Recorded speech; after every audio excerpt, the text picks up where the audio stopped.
When it comes to credit cards, there's infinite possibilities. There are some incredible ones that are at the top of the food chain. In this video, I'm going to highlight three that don't necessarily get the love or the attention of the American Express Platinum, the Chase Sapphire Reserve, or the Capital One Venture X. The first being the American Airlines Executive World Elite, second being the Delta SkyMiles Reserve, and third, the United Club Infinite.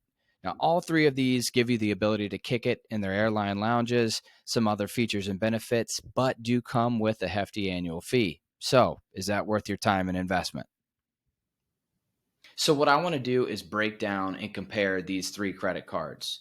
Which one may be best suited in your wallet?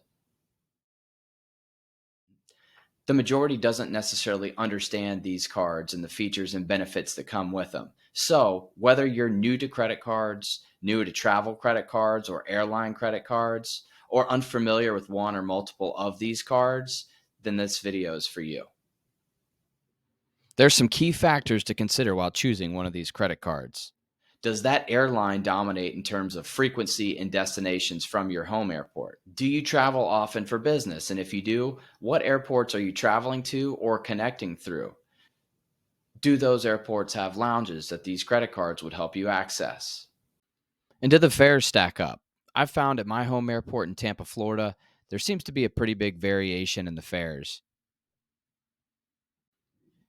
The American Airlines Executive World Elite has a current sign-up bonus of 70,000 miles, just missed the 100,000 mile sign-up bonus, and strong miles value based on the points guy's valuation at 1.5 cents a mile. This equates to a sign-up bonus value at a minimum the first year of $1,050. Now, this does come with an annual fee of $595, but you'll find based on some of the different perks with this card, it's pretty easy to recoup most of that, if not all of it, on an annual basis. Now, the earnings when purchasing American Airlines flights with this card is 4x and 1x on everything else. I excluded all of the 10x categories within the travel portal. I wouldn't consider that being a factor when choosing this card. And with the other cards, it does come with priority boarding, this one being Group 4 from American Airlines. Now, one of the key differentiators with this card is the ability to add authorized users that will receive access to the Admirals Club lounges. So up to 3 authorized users for $175 a year in total. That means for less than $60 per authorized user, wife, kids, husband, they're able to get full access to the Admirals Club lounges along with the primary card holder. And this does come with somewhat of a coupon book with annual credits, these being monthly credits for Lyft and Grubhub at up to $10 a month. I broke these down into a little bit more detail in another video that I'll highlight for you here. So feel free to access that if you want a little bit more detail on this card and another card from American Airlines.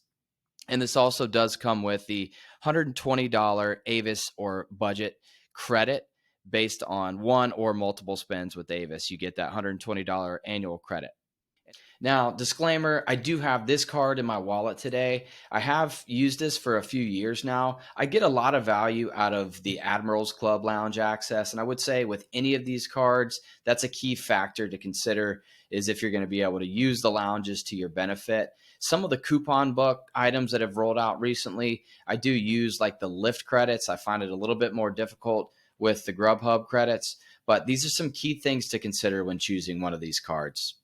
Now, based on some very minimal factors, that being the sign-up bonus and being able to utilize 2 out of the 3 annual credits, that being the $120 Lyft or $120 Grubhub or Avis credit, that would bring your minimum value year one, subtracting the annual fee at a $695 return. Now, with any of these cards, you do want to factor in the value of the lounge access, how many times you're planning to use the lounges, and that authorized user perk with this card. Yes, it does cost a little bit of money, but an annual pass to the Admirals Club is north of $600 these days, so that could be a huge benefit and cost savings to you. Onto the Delta SkyMiles Reserve. This card comes with a sign-up bonus of 60,000 miles. The miles value not quite as strong with Delta. A lot of those out there refer to the SkyMile as the Sky Pesos. Now, this comes with a total value on that sign-up bonus of $720 the first year at a minimum.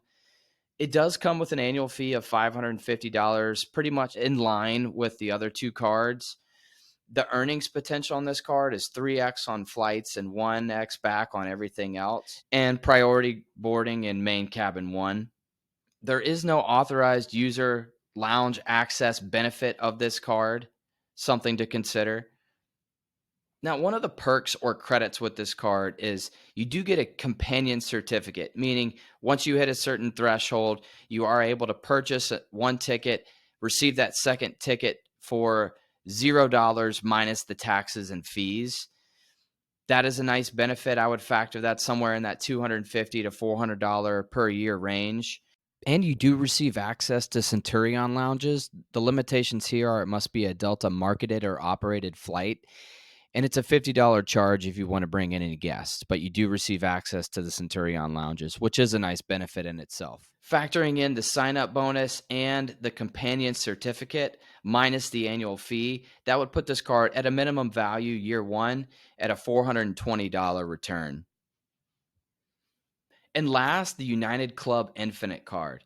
This card comes with the highest sign-up bonus right now at 80,000 miles, with strong miles value at 1.45 cents per mile, according to the Points Guy. This equates to a sign-up bonus value year one at $1,160. Now, subtracting that annual fee of $525, still a nice perk and a nice gain that first year. This card does come with an annual fee of $525, and the earnings on this card are 4x on United flights, 2x on transit, cruises, hotels, car rentals, and dining. So some nice benefits if you are looking to put all or most of your spending on this card. It also does come with priority boarding. There is no lounge access for authorized users. This also does come with a $75 IHG credit, and the card does allow you status with IHG, so something to consider there. Now, looking at the sign-up bonus year one, plus the IHG credit, subtracting the annual fee, you're looking at a $710 minimum value year one with this card.